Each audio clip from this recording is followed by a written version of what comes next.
It's June and it must be berry season. I'm with Sarah. We're at Portland Nursery Stark. And Sarah, I'm standing here. It's berries, berries, berries. We do have a lot of berries, yes. It is the perfect time for getting some small fruit in the ground, and we've got a lot of different varieties to choose from. So I think that's really the biggest question when people will know, oh, I want to plant a strawberry, but then they don't really ever think about the different varieties that there are. In this area, I feel like a lot of us know hood strawberries or Rainier strawberries because those will be advertised sometimes as the best tasting, which they are really, really good. But there are different varieties that do different things. So hood, for example, is a June bearing. So it's really great if you're gonna make like strawberry shortcake sauce or a jam because it's gonna just give you so many strawberries that you'll have them coming out your ears. But a lot of people prefer an everbearing for their house, because then it will continue to fruit and not just give you this abundance where you have to eat them and do something with them all the way. Okay, they all come on, what do I do with them?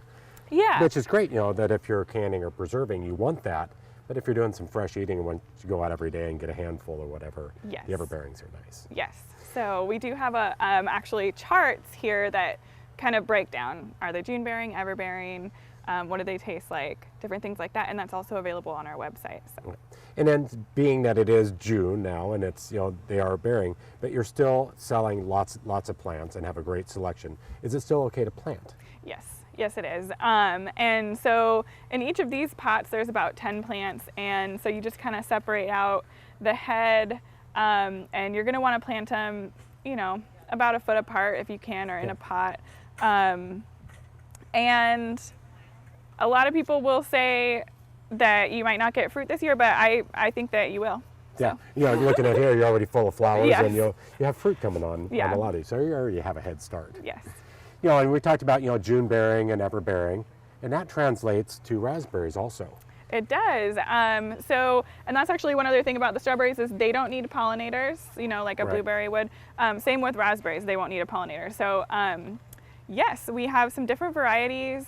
Fall Gold is my favorite everbearing. It's a gold flavored berry, or a gold color berry, and it's just so sweet. And then we also have, Willamette is going to be my favorite for a June bearing berry.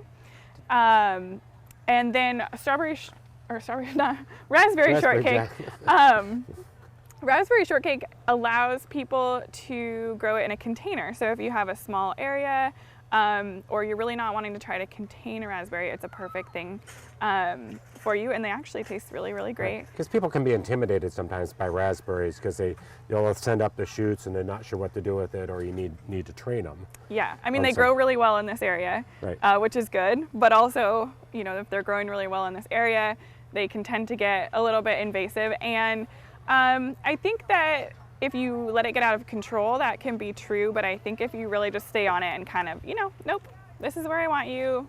Yeah, this is your space, go. Yeah, pull out the ones that are coming anywhere out of that space that you don't want. And I guess a trick that I've learned that, if you're lucky enough to have enough space, is to kind of keep the water supply, not just spraying the whole area. If they don't really have water outside of their designated area, they're gonna stay in there. Which is a good tip. Yeah. So if you're looking for some berries to get in your yard, being the raspberries, the strawberries, and you have blueberries and grapes and currants and kiwis, and the list goes on and on and on. You have this amazing selection out here at the Stark Street store or at the Division Street store, and you have lots of information on your website as far as all the varieties, what tastes great. So if you're looking for some fruits to get into and berries to get into your yard, make sure you come out here to Portland Nursery, visit with your staff, get your website, or go to gardentime.tv and we'll click you over to their site. So Sarah, thanks for having us out today. Thank you.